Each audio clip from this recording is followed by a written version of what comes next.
All right, entonces listo, son las 6 de la tarde. Hoy es un día para echar cuento entre amistades, fanáticos, expertos en la industria, tanto de tecnología, blockchain, temas de identidad digital. Hoy vamos a tocar un poco el tema de identidad digital. Y nada, tenemos a Edgar Betts, yo, mi persona Candy Chen. Edgar y yo estamos en el grupo de Digital Innovation Alliance. Tenemos a Beli. Beli, tú cargas como varias gorras. ¿Ah? Tú estás en Ipandetec, estás en un pyme, también Sí, estás en Capatec, ¿verdad? no, Capatec no. Capatec no. No, no. Bueno, yo sí En sé que Ipadetec y Chris. Upime. Ok, yo sí sé que Chris Corredora viene de Capatec. Rogelio, Roberto y Edgar están en blockchain. Así que hoy vamos a tratar de mantener la conversación bien divertida entre panas. Vamos a hablar sobre las malas interpretaciones o las buenas interpretaciones que hay ahí de los términos.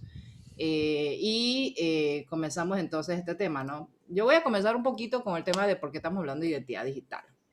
Entonces, y tenemos buenas personas y talentos en este momento, ejemplo como los chicos de blockchain que están tocando ese tema. Y bueno, para los que han hecho research también, nosotros también venimos hablando del tema de identidad digital. Edgar tiene como un siglo de estar en esta industria.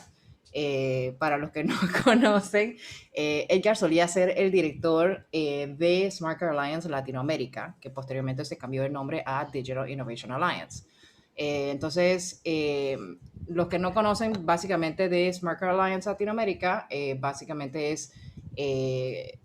de ahí es donde nace toda la documentación y estándares de tecnología. Las tecnologías que hoy en día todos utilizamos, Visa, Mastercard, las tarjetas de crédito con chip, todo el tema de biometría, biometría normal, biometría aplicada en pagos, en fin, básicamente el hombre culpable de cual hoy teníamos que migrar a tecnología EMB en las tarjetas de crédito, también es de Edgar. Yo siempre le he hecho la culpa a Edgar de todo. Ahí, entonces, así que como todo esto viene igual, hoy en día creo que todos hablamos muy bien el mismo idioma de que Google, Facebook, Apple ya están entrando en la industria de identidad. O sea, cuando nosotros entramos a otras cuentas, ya están ellos diciendo, entra con tu Google ID o entra con tu Amazon ID o tu Facebook ID o Apple ID. Entonces todos están atendiendo el tema de la industria de identidad. Al fin y al cabo, quien importa en la identidad somos nosotros. Es decir, yo, Candy Chen, ciudadana, no importa si tengo una cédula panameña, tengo una tarjeta de crédito con Bacredomatic, tengo un carnet de seguro social de Panamá, quien importa al fin y al cabo soy yo. Entonces yo tengo que poder comprobar que soy yo quien digo ser, tanto en una transacción de pagos, en una transacción en aduana, migración, en fin. Entonces, hay muchas documentaciones que están saliendo ahorita, tanto como Naciones Unidas en el Plan 2030, están, por ejemplo, Banco Mundial, Microsoft está hablando de Decentralized Identity, y hay muchas cosas ahí que están rondando. Entonces, doy como esta intro de todas las cosas que están sucediendo y por qué nosotros empujamos el tema de identidad digital, porque bueno, también creemos que viene pronto un tema de poder identificar a gente. Parte de la razón por la cual los bancos han tenido que migrar a la tecnología MB es precisamente por los fraudes que sucedían antes con las tarjetas de crédito sin chip. Entonces, voy a dejarlo hasta ahí para que sea una conversación amena. No sé si Beli quieras entrar con el tema de esto. Edgar, go ahead. Sí, Solo quiero bueno, añadir muchísimas gracias, Candy, por la introducción que diste. No me eches la culpa de todo lo que se hizo. Fue un trabajo colaborativo, un esfuerzo con gente que obviamente no era Todo es solucionada. culpa de Edgar.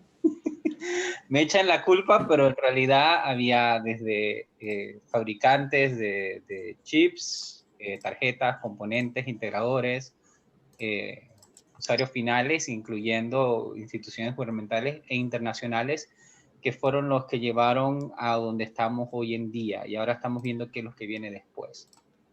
Una de las grandes ventajas que tenías dentro de lo que ahora es Digital Innovation Alliance y antes era Smart Car Alliance, que tenías organizaciones que compiten una con la otra y verdad eran unas competencias a muerte y solo como ejemplo, obviamente el tema de bancario, Visa y Mastercard son los competidores más grandes. Se decían sentarse en una mesa y junto con American Express, Discover, Diners, China Union Pay y decían, ok, vamos a armar el escenario del juego para que todos podamos competir en forma justa y que podamos intercambiar información y mejores prácticas y eliminar el riesgo del sistema. Entonces, dentro de ese escenario, yo creo que aquí, aunque tengamos algunas diferencias de opiniones sobre algo, creo que todos estamos en la misma línea de que debemos conversarlo y llegar a los puntos donde todos acordamos y plantear esas nuevas reglas del juego, donde la identidad es como el centro del ecosistema y el individuo es el dueño de su identidad. Entonces, con eso lo dejo y no sé si, Belisario, te lo dejo a ti para que toques ese tema un poquito. Y mira, gracias Edgar. A mí el tema de la identidad digital autosoberana siempre me ha llamado la atención porque la mayoría de los que están aquí estoy seguro que nacieron con la tecnología. A mí sí me tocó emigrar a la tecnología. Entonces, todos nosotros tenemos dos identidades. Tenemos nuestro hardware, somos nosotros, Belisario Castillo Sáenz, con su número de cédula, que es el que anda en el automóvil, que lo detiene un policía y le pone una boleta, ese es Belisario Castillo Sáenz. Y tenemos Beli Castillo en Twitter, que ese es mi software, ese es Belisario en ambiente, ese es Belisario en la web. El problema que nosotros tenemos ahora mismo es que cuando nosotros entramos a la web, nosotros no tenemos nuestra propia identidad digital autosoberana. Nosotros tenemos la identidad digital autosoberana que la Big Tech quiere que nosotros seamos. Si uno se pone a leer todo lo que tiene que ver con todos los términos y condiciones de cuando uno entra a Facebook, cuando uno entra a Google, cuando uno entra a Instagram, cuando uno entra a Twitter, o sea, tú te das cuenta que tu software, Belisario en la red, se lo estás compartiendo completamente a estas personas, a estas empresas. ¿Y qué hacen con estas empresas? Tienen tu información. ¿Y qué pasa cuando alguien tiene información de otra persona? Uno tiene poder. Entonces, estas son empresas que han hecho su poder en base a la información que tienen de nosotros. De ahí es que la importancia de tener una identidad digital soberana, es decir, nosotros en la web seamos nosotros mismos, que yo pueda entrar y yo pueda salir con mi propia identidad y que esa identidad sea portable, sea mía, no sea de un tercero. Y lo mejor, que ese tercero no se pueda beneficiar de mi persona, porque al final eso es lo que está pasando. Como bien lo dijo Candy, cuando nosotros entramos a Amazon, ojo, yo compré en Amazon, me encanta comprar en Amazon, a los días, a las horas, nosotros comenzamos a recibir múltiples correos de posibles artefactos que podemos comprar. ¿Y por qué? Porque ellos tienen un departamento de Data Analytics que ven lo que nosotros compramos y ven cuál es nuestro consumo y nos impulsan a consumir. Usa tu información para que esa información en beneficio de ellos, pero al final sigue siendo nuestra información. Entonces, por eso fue que cuando Candy, Edgar y todo el grupo me invitaron a este webinar, para mí fue importante formar parte, porque yo sí soy una de las personas que, ojo, yo no sé desarrollar absolutamente nada, pero a mí me tocó el don de la palabra, así que lo que yo trato es de evangelizar a la gente a que se dé cuenta que si nosotros podemos tener una identidad digital soberana que es propia de nosotros, podemos entrar a cualquier ambiente centralizado, controlado por una Big Tech o por cualquier empresa, entrar y salir sin que ellos se beneficien, porque es lo que pasa de nuestra información. Ok, voy a interrumpir. Creo que Roberto levantó la mano y tiene una pregunta. No, disculpen. Ok. Entonces, no, totalmente. No sé si Rogelio... ok, estoy viendo gente entrar todavía. Entonces, la idea de todo esto es... yo pongo este ejemplo. Para los que no me conocen, aunque tengo cara de china, bueno, sí, yo estaba molestando con Beli ese tema. Igual hablo chino, pero yo soy taiwanesa de segunda nacionalidad, panameña, cédula 8, en fin. Pero siempre me gusta hacer esta buena comparación. Hoy en día, en otras organizaciones también se discute el tema de quién debería manejar la identidad.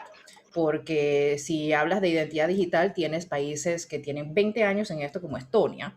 La diferencia es que en Estonia también empezó con el sector privado, es decir, los bancos, la financiera, las instituciones privadas fueron las que primero impulsaron este tema por el tema de la economía y luego entonces el gobierno lo fue adaptando. Ahora, tiene ese modelo como China, donde el gobierno es quien manda. Entonces, es la parte donde en muchos otros países se debate quién debe llevar ese control y el manejo de la identidad. Entonces, ¿cómo debe de ser esa identidad digital? Porque si te vas a China, ojo, es muy bueno. Es más, tú como ciudadano turista vas a China y pagas con efectivo, se ríen en tu cara porque todos usan WeChat. Todo en WeChat con un código QR, tú pagas desde el móvil, a donde sea, pagas con tu biometría facial o tu biometría de los dedos, en fin. Entonces, es bueno, sin embargo, es ahí donde uno dice, ¿qué tanto control tengo yo de la identidad? Es decir, ya sea de una Big Tech o de un Big Brother tipo el gobierno. Y hacemos la comparación con Estonia porque en Estonia, en este caso, es una identidad electrónica que le da básicamente el control al ciudadano, pero no es una identidad operable, interoperable. Entonces, es ahí donde siempre hacemos esa comparación, ¿no? Creo que voy a interrumpir. Edgar, go ahead y tenemos una pregunta después. No, un saludo nada más. Sí, una de las cosas que me parece muy interesante con el tema de identidad soberana y es como una respuesta a un sistema totalitario donde hemos visto en varias instancias, inclusive dentro de mismo América Latina, donde tus derechos, en vez de ser una herramienta para garantizar tus derechos, ha sido usado para una herramienta para controlar a la población o inclusive violarte los derechos. Por ejemplo, hay un caso que nosotros tuvimos que estudiar hace más de 10 años atrás, donde un país en particular de la región comenzó a la gente que protestaba, le comenzó a desactivar la identidad. Y esa identidad evitaba que ellos pudieran ir al súper. Entonces, ahora mismo con todo esto que estamos hablando del tema del pasaporte de viaje y todas esas cosas, hay un montón de cosas que obviamente de la gente de la industria que han hecho, vamos a decir, unos estándares y parámetros para garantizar el tema de la privacidad y la seguridad de la información, tenemos que tomar en cuenta para evitar casualmente que un Estado que no, vamos a decir, no representa a la población, lo use como una herramienta política, una herramienta de control. Porque al final la perspectiva nuestra es de que uno, el ciudadano es libre, tus derechos son universales y no son determinados por la ubicación. Mi desafío, y quizás no sé si alguien ahí del grupo pudiera aclarar mi duda, es en el tema de la identidad soberana, uno de los grandes desafíos es quién dice que tú eres. Al final, la mayoría de los casos que yo he visto de identidad soberana es, yo mismo digo que yo soy Edgar, pero no hay ninguna autoridad o no hay nadie que me está confirmando que tú eres quien dice ser. No sé si alguien puede tocar ese tema. Bueno, como hemos visto nosotros en la industria de blockchain, es que, por ejemplo, el caso de Civic, en Civic ellos integran un KYC o conocer a tu cliente con la parte de blockchain. Entonces, de ese modo es posible obtener la identidad del usuario. Obviamente, para que eso ocurra, tiene un costo adicional, porque el KYC tiene un costo inherente porque es una solución que, vamos a decir, compleja, ya que incluye AML, que verificación de listas de negras, incluye diferentes tipos de verificaciones, entre esas está la verificación biométrica, la prueba de residencia y la prueba de identidad. Por ejemplo, Sovereign, que era antes que quebrara, era el referente de la identidad digital soberana. Ellos tenían una parte que se llamaba Public Notary, donde tú por un costo como que te identificaban esa identidad que pertenecía a Rogelio Morrell, ¿no?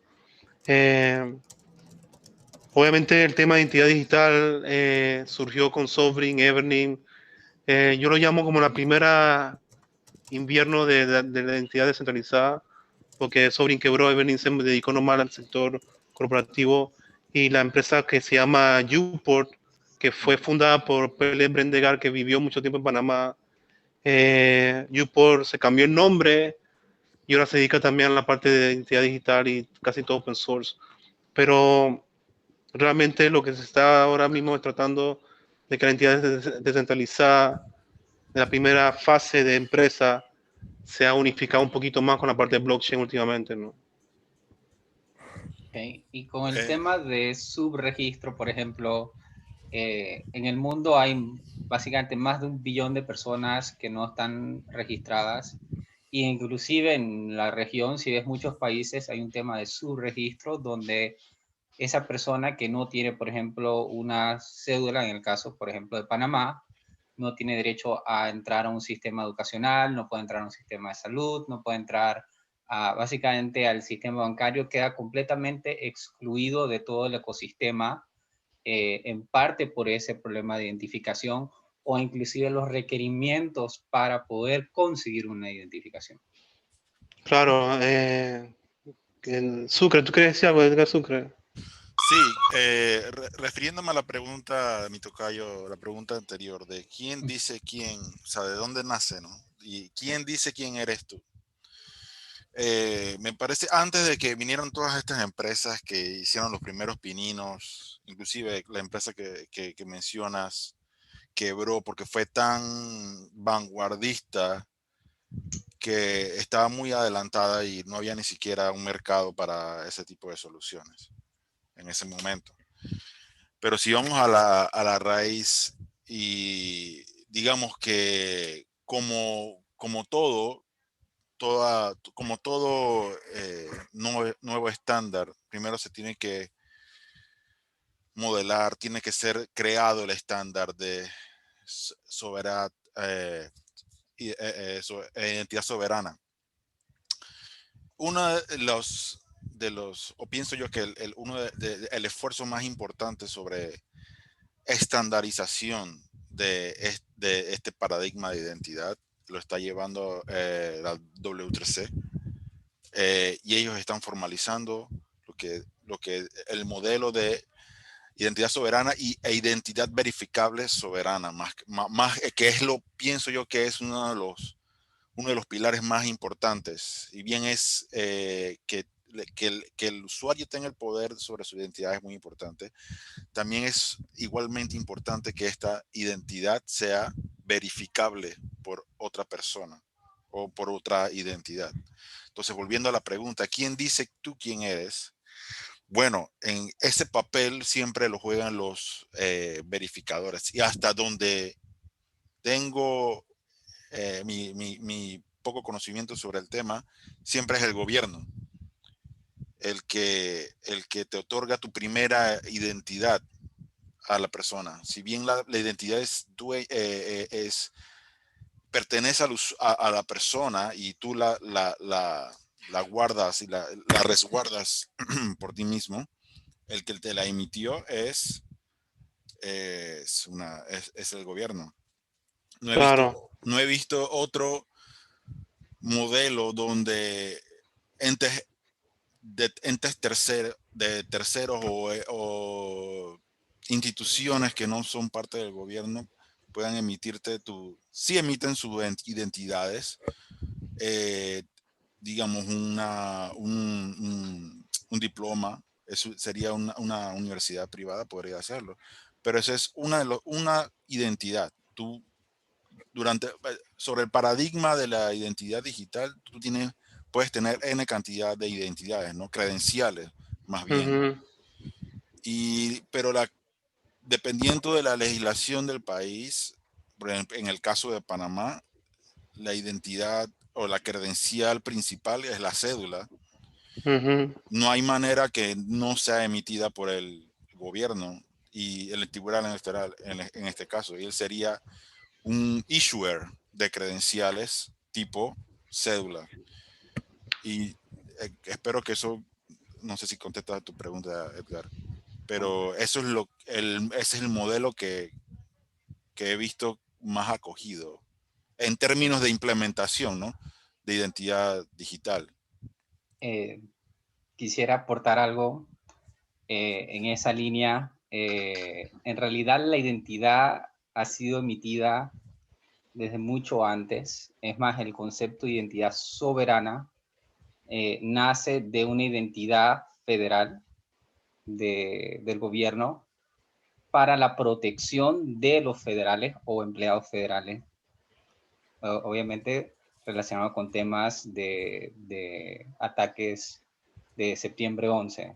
Entonces era un tema de protección de tus datos, porque tus datos eran muy valiosos como medio de acceso a las redes y todo un montón de cosas, que ahí es donde sale el tema de PKI y sale el tema de identidad, el tema de autenticación en línea.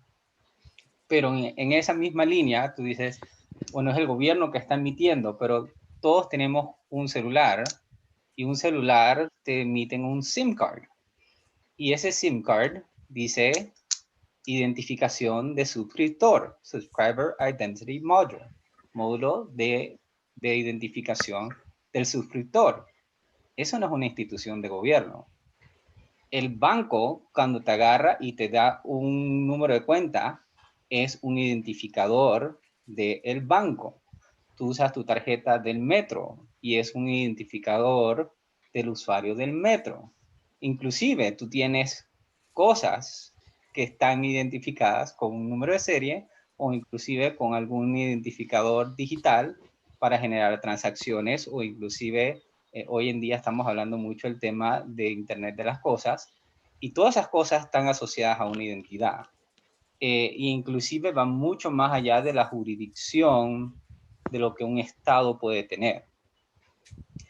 Entonces, si el Estado es el origen de la identidad y vamos a asumir que tus derechos son derivados de esa identidad, porque son los que te garantizan los derechos, los privilegios y responsabilidades que tienes con un Estado, entonces, por definición, mis derechos acaban cuando yo cruzo la frontera.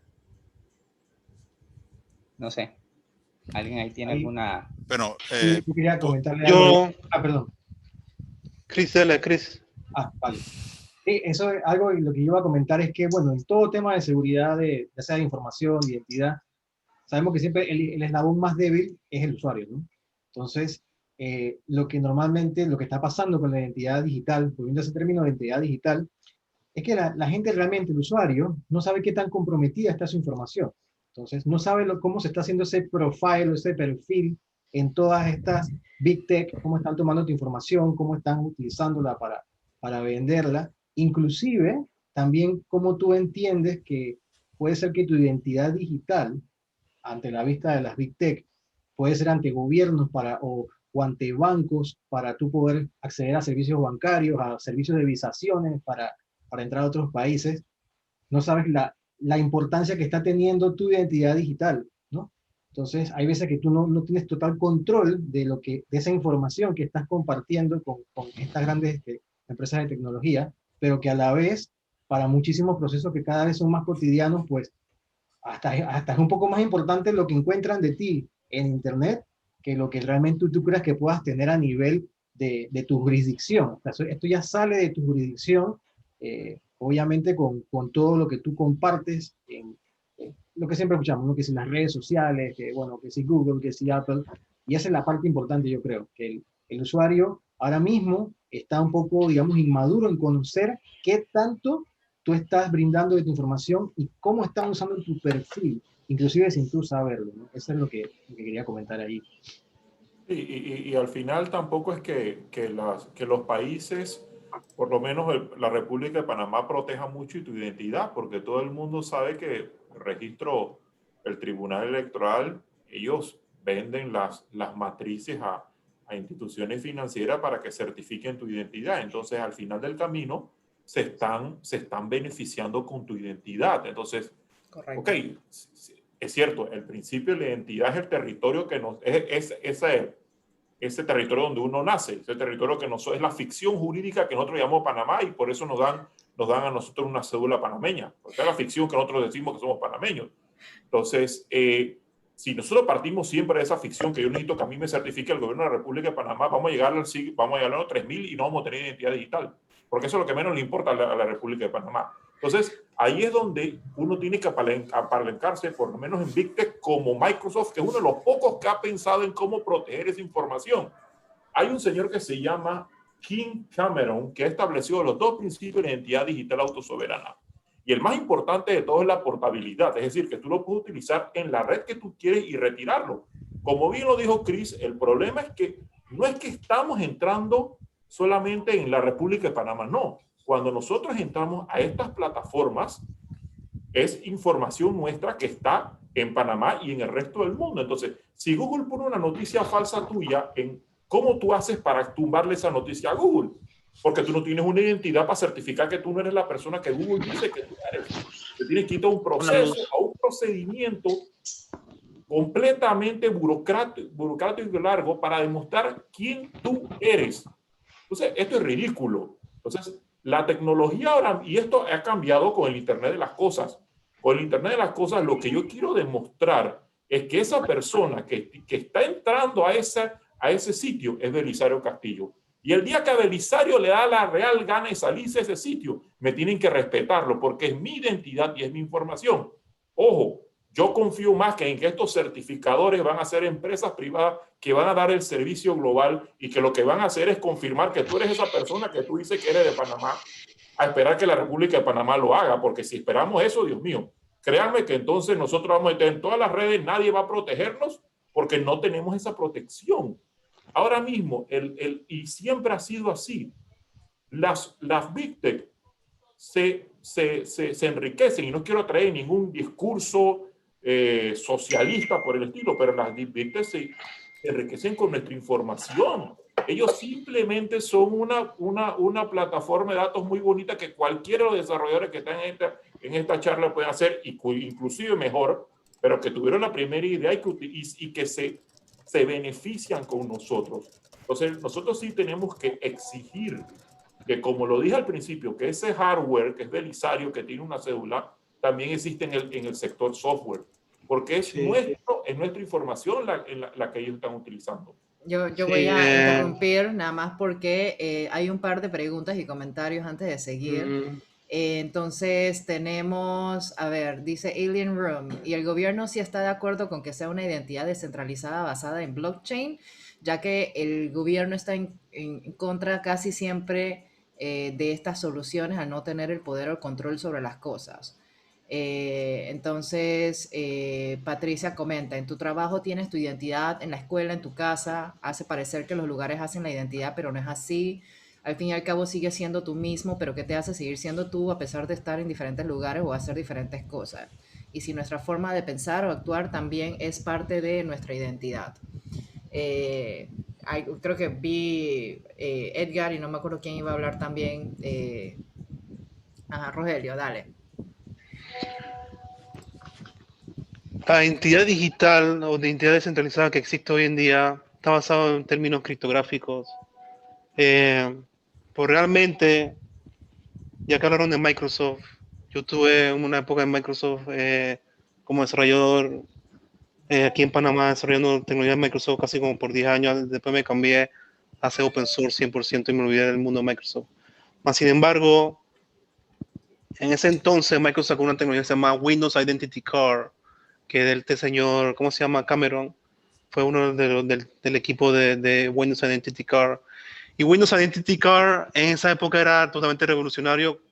Tú podías saber WPF, las otras 3 siglas de tecnología, pero cuando llegabas a Windows Identity Card, tú como buen gurú de Microsoft, tú dices que esto cómo se come, esto qué es, qué inventación de este señor Cameron, que es una entidad. Tú sabías que era autenticación y autorización, pero tú no sabes qué era entidad, y menos conocer el nombre que CAR, una tarjeta de identidad de software. Tú conoces Smart Card que es hardware, pero tú no conoces un Identity Card de software. Bueno, la cuestión fue que pasamos al futuro y unos ingenieros, obviamente, que sabían criptografía, decidieron que, bueno, ¿qué tal que si la problemática del password de nunca acabar, nosotros ideamos un hardware que no es un smart card, sino es un autenticador y que lo usemos como un doble factor, ya sea doble factor de hardware o primer factor biométrico embebido con una llave criptográfica. Entonces ahí surgió lo que se llama hoy FIDO Alliance, que tú debes conocer al señor Betts, ¿cierto? Sí, en realidad FIDO Alliance se genera post Smart Card Alliance. Y parte era que Smart Card Alliance fue la identidad que el gobierno de Estados Unidos después de septiembre 11 solicita apoyo para poder hablar con los diferentes fabricantes. Y FIDO Alliance básicamente es una organización inclusive que es afiliada a Smart Card Alliance, ahora Secure Technology Alliance, donde comienzan a integrarse las diferentes organizaciones para tratar de generar un poco de estructura más para el sector privado, dado que se sentía por su momento que, vamos a decir, las instituciones gubernamentales estaban muy enfocadas en el tema de seguridad nacional y protección de datos de sus empleados principalmente y de sus agencias, y no necesariamente tocando en cuenta el tema de la aplicabilidad de la identidad para el sector comercial. Claro. Entonces, el tema comercial comienza casualmente y es un tema donde llega al punto de la confianza, ¿no? Entonces, uno de los grandes desafíos, y es lo que estaba hablando Belisario, es ¿quién tú confías más? ¿Tú confías más que Facebook sabe más información de ti o que el Tribunal Electoral sabe más información de ti? Si Facebook me dice, este es Belisario, y el Tribunal Electoral me dice, este es Belisario, ¿a quién yo voy a confiar? Entonces, el tema de identidad, y yo creo que ahí es donde estaba la pregunta, es ¿en quién tú confías para ese proceso de definir que esa persona es quien dice ser? Que sea un individuo, que sea un ciudadano, sea un usuario, y determinar, esta es la persona. Entonces, lo que dice el señor Sucre, Edgar Sucre, es que... No, pero exacto. El proceso de verificación es el proceso donde tú tratas de saber que esa persona es quien dice ser a través de un proceso de documentación. Para temas de seguridad a veces es un proceso de verificación de antecedentes, historial policial o lo que sea. Y el proceso de autenticación ya es un proceso donde dentro del sistema tú estás intercambiando y haciendo la pregunta, ¿esta persona es Belisario, por ejemplo? Y el último es el proceso de validación, donde no solo el proceso, porque ahora mismo el proceso biométrico es un componente, solo un componente de la validación de la identidad, y lleva un componente mucho más amplio de lo que yo siento que hoy en día inclusive el término de validación ha sido cambiado del término original, porque como que se ha vuelto un término de mercadeo y no un término definido por los estándares que fueron desarrollados, ya estamos hablando casi. Lo que decía Edgar Sucre es que existe un estándar de W3C que se llama credenciales verificables. Credencial verificable unifica el criterio de identidad digital, identidad descentralizada y todo tipo de credenciales. Lo que entonces ocurre es que hay un mercado de credenciales y el centro del universo del usuario es su cartera criptográfica. En el mismo estándar de W3C define que un individuo tiene... Ese es un estándar y recuerda que ese es un estándar muy específico para temas de identidad soberana. Pero es más potable en la actualidad. Es un estándar que tiene la industria en términos de identificación. Entonces, Ok, pero la industria de entonces, W3C es la industria en la que maneja Linux Foundation con Hyperledger Aries, que es el referente de creencia verificable. el gran desafío, y este es el gran desafío que tuvimos como industria, es que hay un montón de diferentes estándares y en muchos estándares se contradicen. Inclusive cuando comenzamos a hablar de identidad digital con temas de PKI. Entonces, si tú me hablas de PKI, todo ese tema de Hyperledger comienza a tener un par de discordancia. El tema de, inclusive, uno de los grandes temas que tienen los gobiernos con el tema de blockchain es que yo nada más necesito romper un block y ya, digo, tú estás No, pero Hyperledger Aries no es blockchain. No, I know. Lo que estoy diciendo es, tú tienes varios desafíos donde la debilidad de la información y la transmisión de la información o cómo se guarda varían dependiendo a quién tú estás hablando.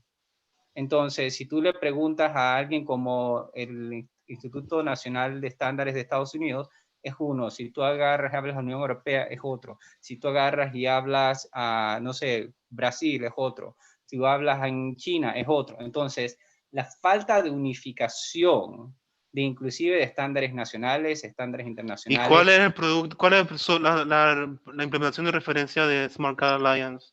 Porque yo sé el producto de referencia de Linux Foundation con Hyperledger Aries. Sabemos la versión de Sovereign, o sea, hay siempre el producto de referencia, pero ¿cuál es el producto de referencia de ustedes para que la empresa pueda implementarlo hoy en día? Porque digo, Sí. nosotros podemos estar hablando de teoría todos los días y la empresa quieren utilizarlo ya, precisamente el 31 de marzo empezar la ley de protección de datos y la empresa van a querer tener software porque le va a exigir la ley, si no, so pena de multa. Entonces te pregunto yo a ti, ¿cuál es la solución de implementación de referencia de Smart Card Alliance?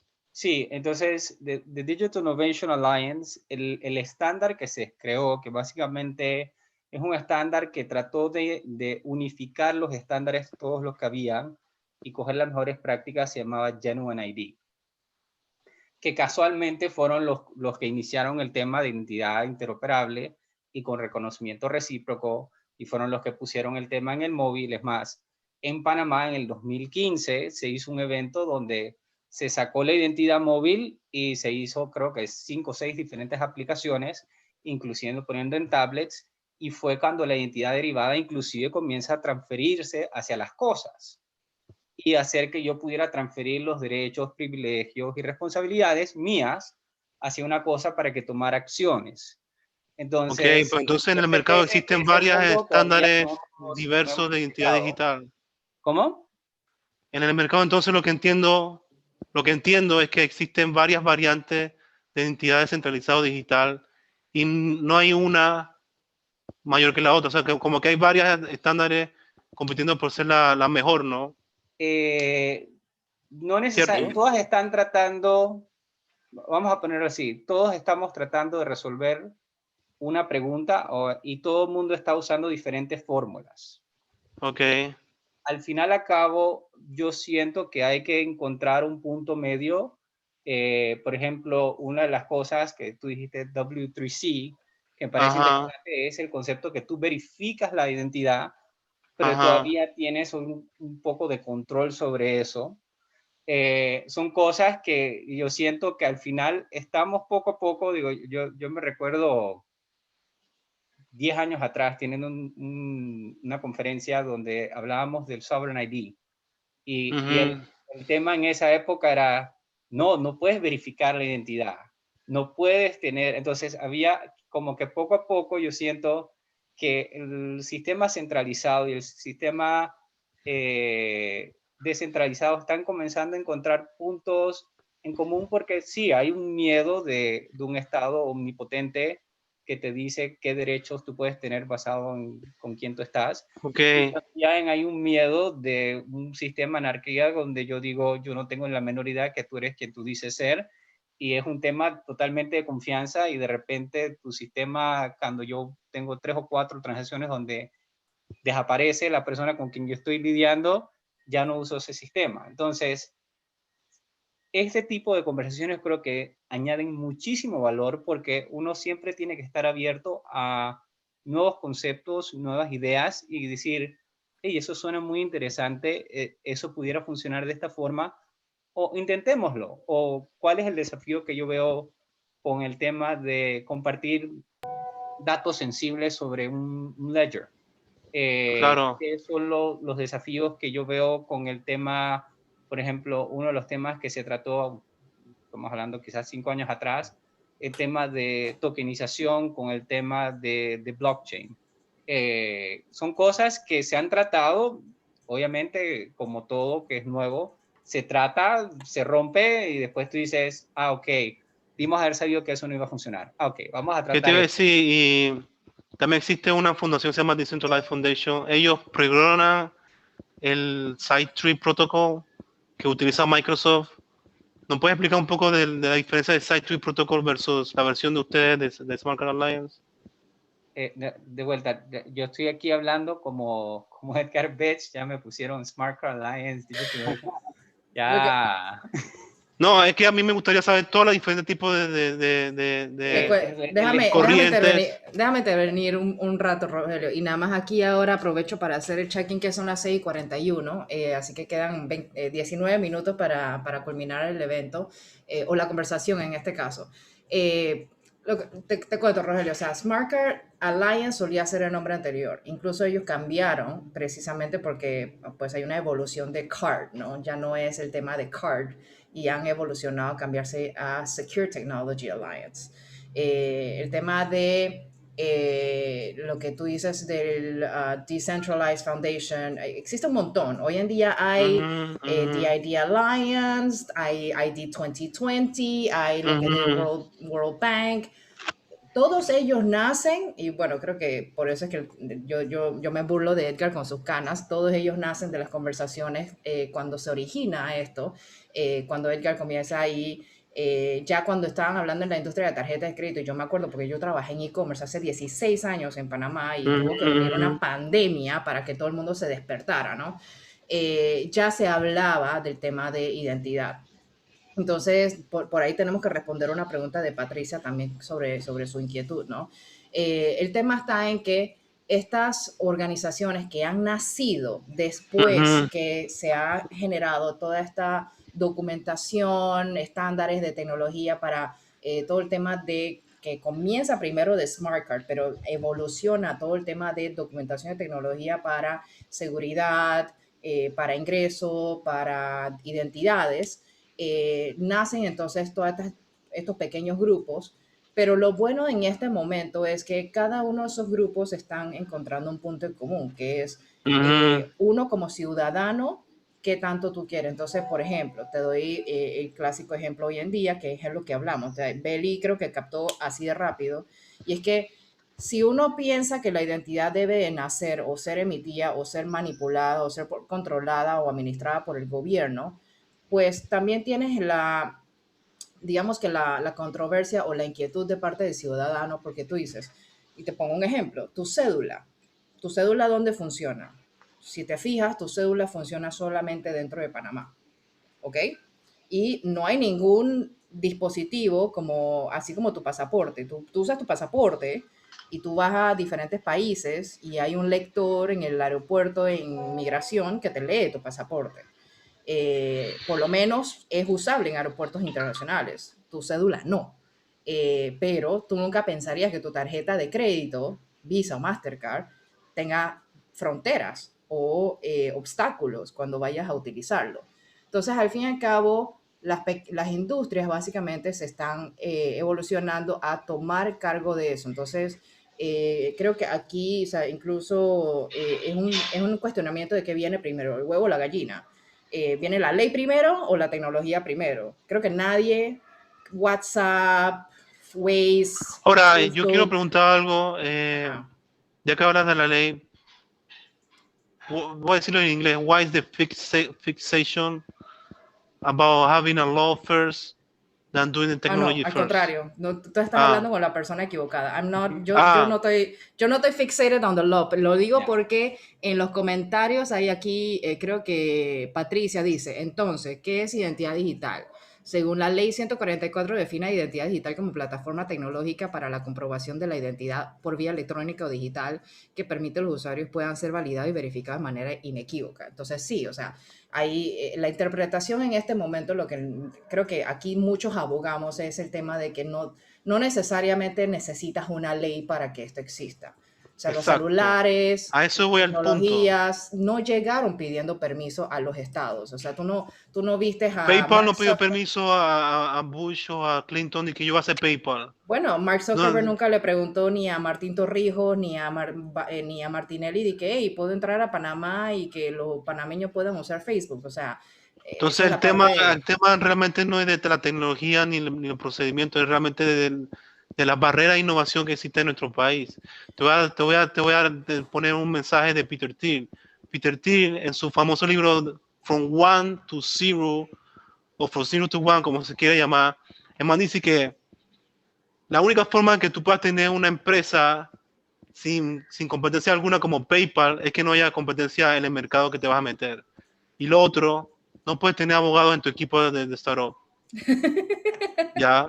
Porque la idea es que tú tienes que tener un mercado que no existe ni una ley, como en esa época en San Francisco, de remesa o de movimiento de pago electrónico, y crear eso sabiendo que la ley te dice a ti que hay un área gris.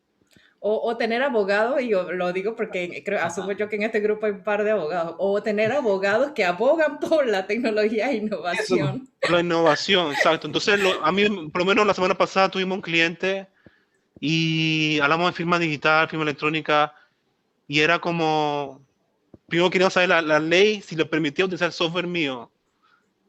Nosotros le decimos que sí es posible, pero no soy irónico, que yo le digo que tú leíste la ley XY de tal cosa y que no, la ley nomás lo leen los abogados.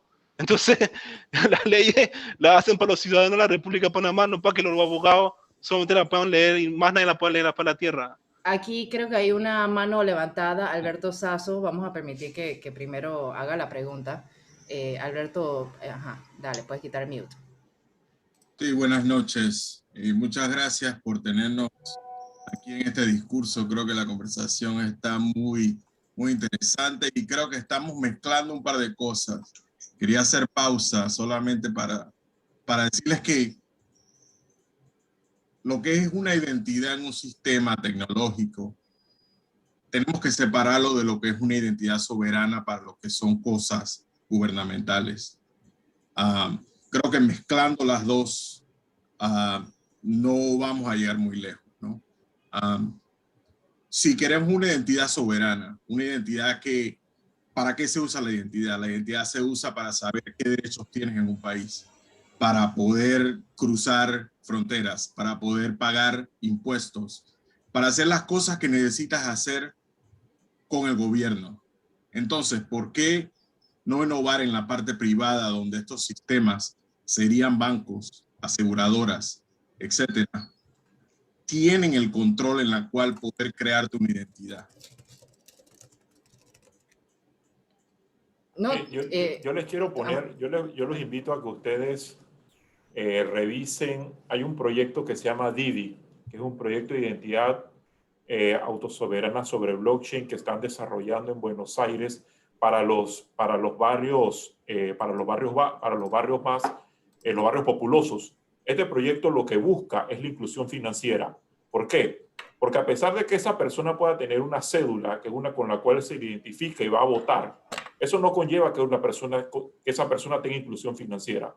Entonces, lo que Didi busca es que esa persona, al momento que tiene esta identidad digital, pueda aplicar a diferentes segmentos de la industria y no caigamos tampoco en la lucha de la clase burgués versus el pueblo, no. Es que para que esa persona que ahora mismo no tiene trabajo, es una persona que vive en un barrio popular, tenga una manera de seguir adelante. Entonces, lo que hace Didi es otorgarle una identidad digital para que esa persona pueda ser sujeta a diferentes tipos de contrataciones en cualquier lugar, porque ya está en una base y esa base ayuda a que la persona se incluya financieramente. Entonces, cuando nosotros estamos tocando el punto de la identidad digital autosoberana, No por lo menos Belisario Castillo de Parte y Paetec lo hace por dos razones. Primero, por la persona, proteger tu derecho, porque es tu información. Y segundo, para incluir financieramente a aquella persona que ahora mismo está marginada.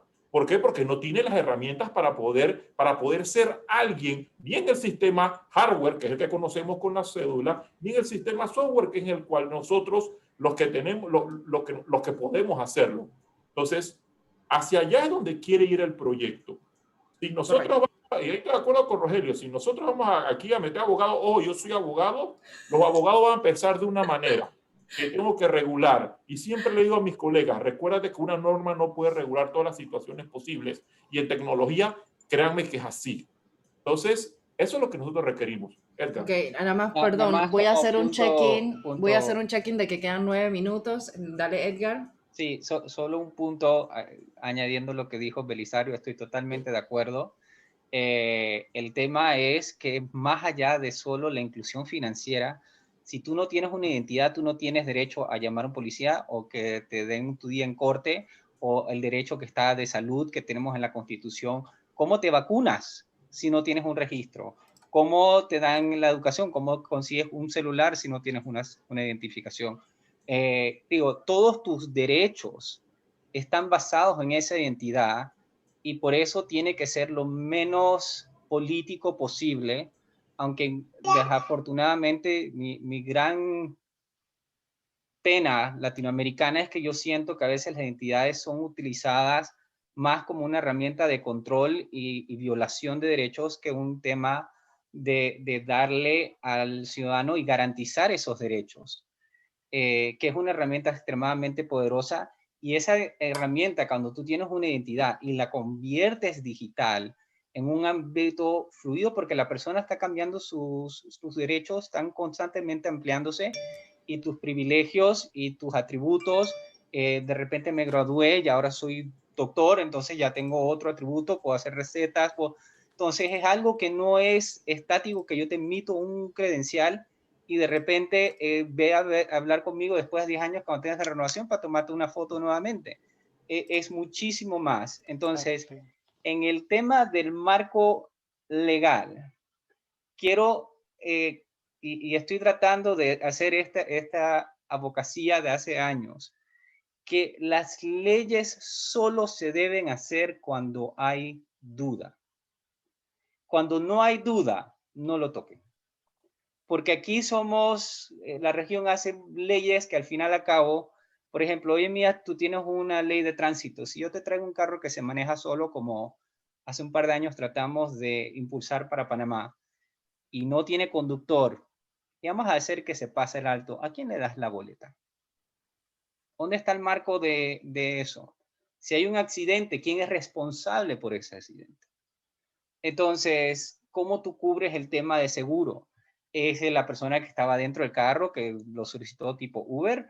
Hay un montón de cosas donde sí necesitas como establecer las reglas del juego para poder, vamos a decir, proceder. Por ejemplo, el tema de identidad derivada para nosotros cambia totalmente el paradigma, y inclusive cuando comienzan a hacer las cosas, acciones en nuestro nombre, cambia totalmente el paradigma y necesitas generar algún tipo de estructura.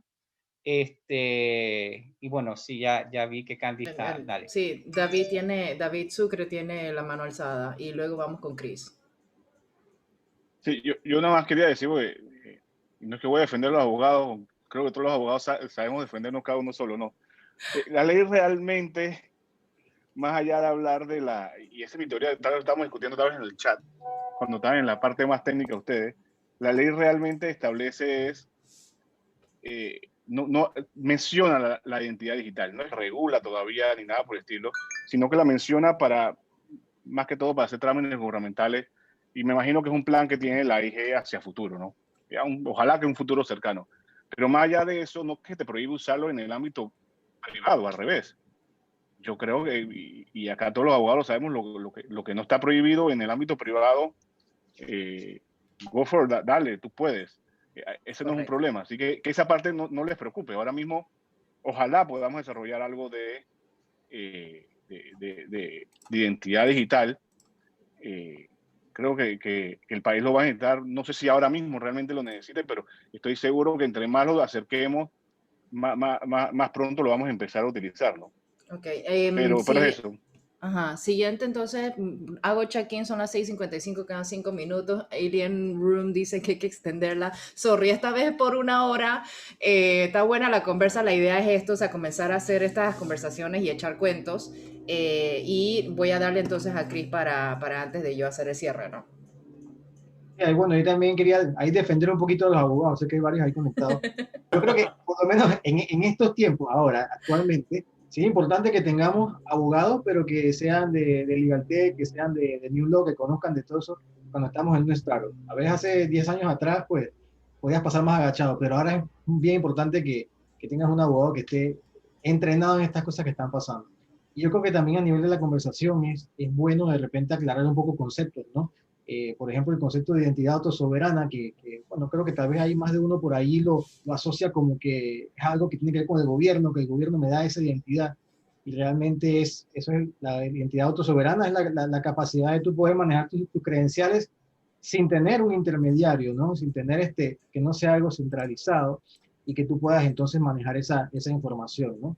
Y que en ese aspecto, pues, puedes trascender gobiernos, puedes trascender jurisdicciones y bueno, tienes tu identidad entonces digital, donde la nacionalidad puede ser una parte de esa identidad, claro, ¿no? Que también es otro dato más dentro de la identidad, ¿no? Yo solamente quería hacer como esa salvedad de que son varios conceptos que, bueno, te puedes meter en internet, buscar, investigar cuál es la diferencia entre los diferentes tipos de conceptos de identidad y entonces ahí tener un poquito más de chance para, ok, entender el panorama ahí.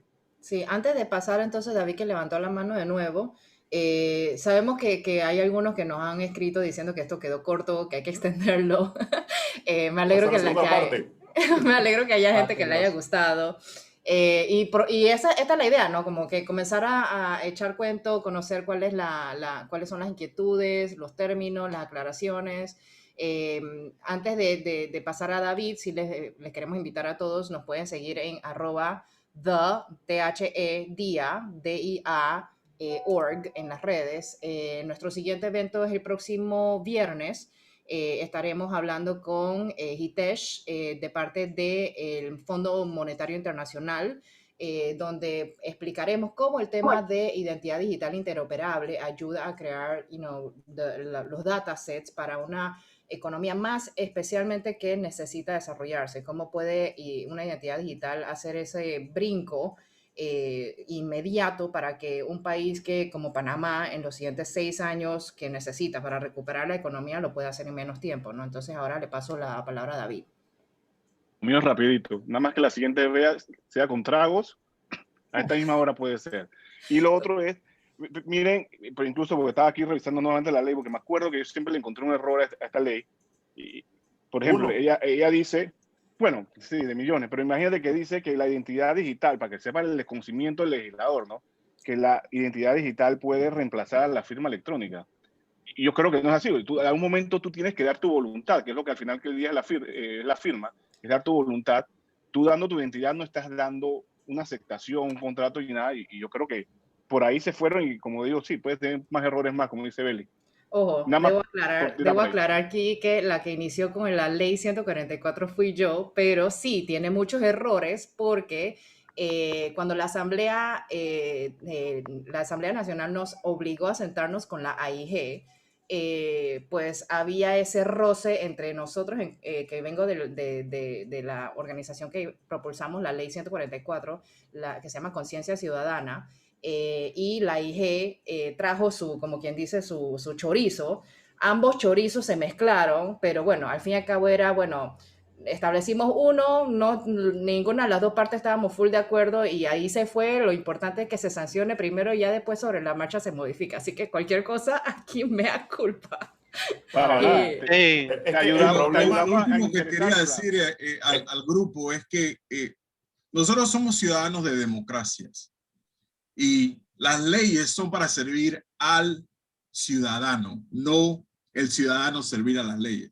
Solamente y que el mercado privado siempre ha innovado primero y luego regulamos. Entonces, Ese es el punto yo creo que en países como el de nosotros no tenemos en cuenta muchas veces. Que las leyes son para servir al usuario, ¿no? Exactamente. El problema de las legislaciones de corte romanista como la de nosotros, y que lamentablemente continuamos esa tradición, es que nosotros queremos reglamentar todo. Si las leyes tecnológicas se fundamentaran en un sandbox, en el cual el sandbox, de acuerdo a la tecnología, te va a generar una reglamentación, no tuviéramos estos problemas.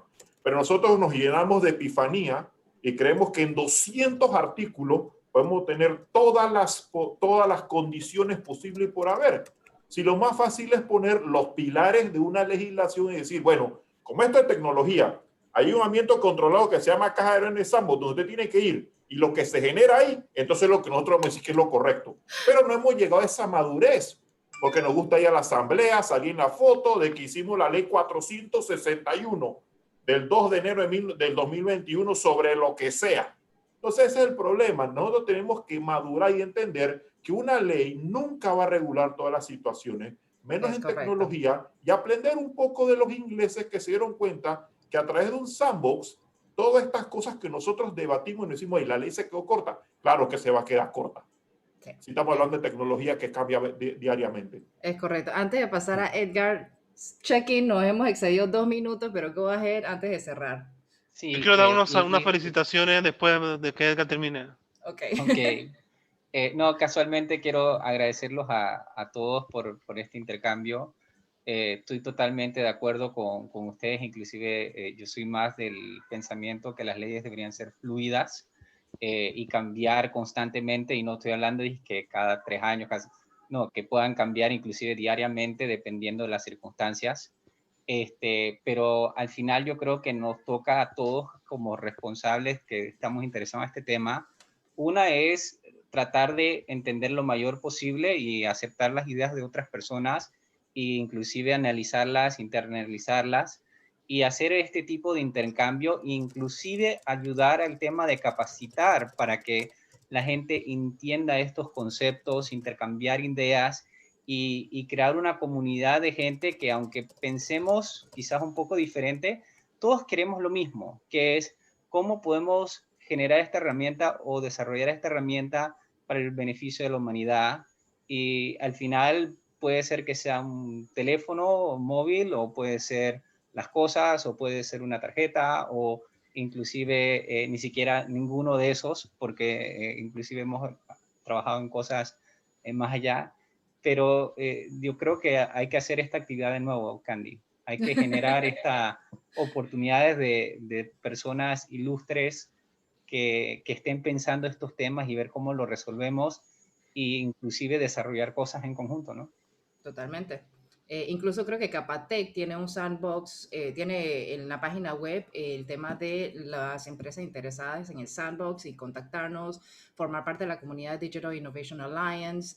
En fin, también en el chat les hemos colocado nuestra página web y nuestras redes sociales. Entonces voy a dejar a Rogelio, antes de pasar a donde Rogelio, les recordamos nuestro evento con el Fondo Monetario Internacional el próximo viernes. Visiten nuestra página que estará ahí el evento. Y nada, mándenos sus opiniones, díganos qué tipo de eventos o qué tipo de conversación quisieran tener en la siguiente. Todo input es bienvenido, ¿no? Entonces te paso, Rogelio, la palabra. Sí, gracias a todos por asistir. Quiero enviarles felicitaciones a mi equipo de Pay, a Luis Sánchez Tenaz, a Alfredo López y Rubén Guevara. Los últimos 4 o 5 días de un hacking en el token de Pay, lo restablecimos a prácticamente lo que estaba antes. Y eso nos dio a nosotros una gran reputación en Panamá, ya que un equipo panameño logró algo que realmente era de la NASA. Nos reunimos con promotores de Rusia, tuvimos que entender algoritmos matemáticos, hacer toda esa locura que ustedes no ven detrás de escena, pero se hizo y se logró este logro primera vez en Panamá de un equipo 100% panameño. Gracias. Felicidades a los panameños y bueno, nada, les agradecemos a todos. Cualquier tema pendiente, input, porfa, nos escriben. La idea, creo que aquí hay más los que abogamos primero por la innovación y la tecnología antes de las leyes en este caso. Y nada, una identidad digital que se centra más en el ciudadano y que sea interoperable. Creo que es algo que todos estamos de acuerdo, ¿no? Así que nuevamente muchas gracias a todos por asistir y bienvenidos a nuestro evento el próximo viernes. Muchas gracias. Chao. Luego, pasen buenas noches. Gracias.